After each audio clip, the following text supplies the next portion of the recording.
I think we can put points on them. I think we can score on anybody. That was Bo Wallace in Monday's press conference from Oxford. But tonight in T-Town, the Crimson Tide defense showed up and didn't allow one single Rebel to get in this right here, the end zone.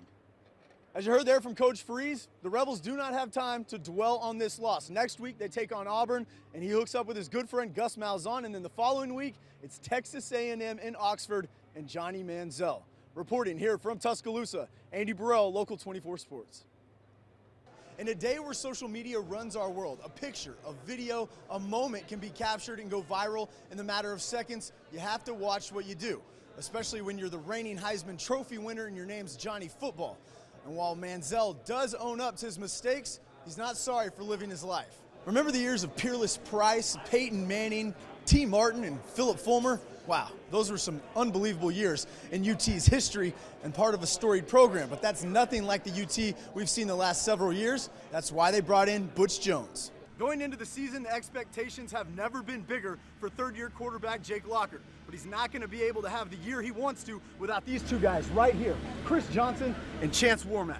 There's never a dull moment in the SEC. Every summer brings a ton of drama. Names like Johnny Football, Jadeveon Clowney, Brett Bielema, Hugh Freeze, Mike Slive, Nick Saban, the list goes on.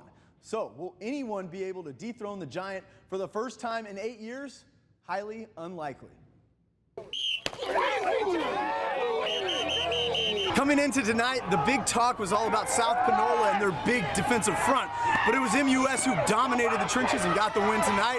Next week, they'll travel to Oxford to take on Lafayette. Reporting here from MUS, I'll send it back to you, Gil. Welcome in to day one from the 2013 SEC Media Days. 4 schools will be interviewed by reporters today in what has become an absolute frenzy. Thank you, Gil. I'm here at the M&M Bowl at Millington. Going into this week, preparation's a little bit different. Even though these guys probably talked about all week, well, this is just like any other ball game. It's not at all.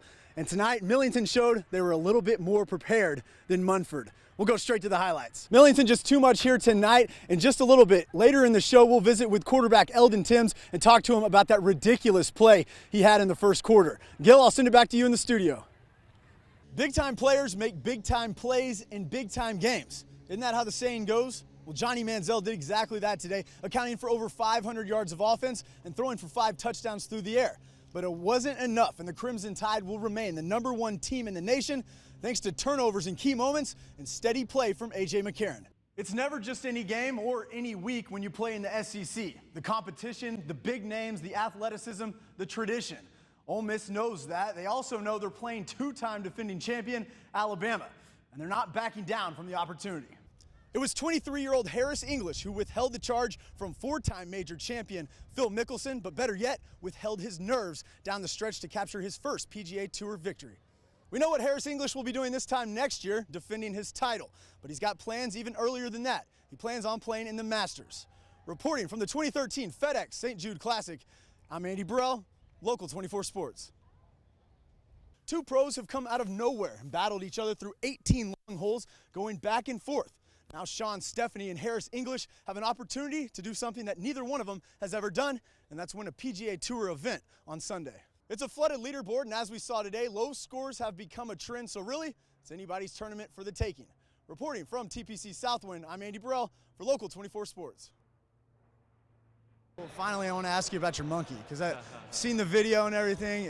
The monkey's gone, right? The monkey's gone, yeah. Okay, I'm sorry about that, man, but kind of just share with us one story that really sticks out about the monkey. Me and my wife went out to eat one night, put Sonny the monkey up in his room, put the dogs outside. We got a call about an hour and a half later from our neighbors saying that our dog and our monkey were walking around the neighborhood. So together? Yeah, I was riding my dog riding the back of the dog. Wow, so, yeah. That's great, man. Rest in peace, Sonny. Mike, welcome back to Memphis, man. Thanks so much.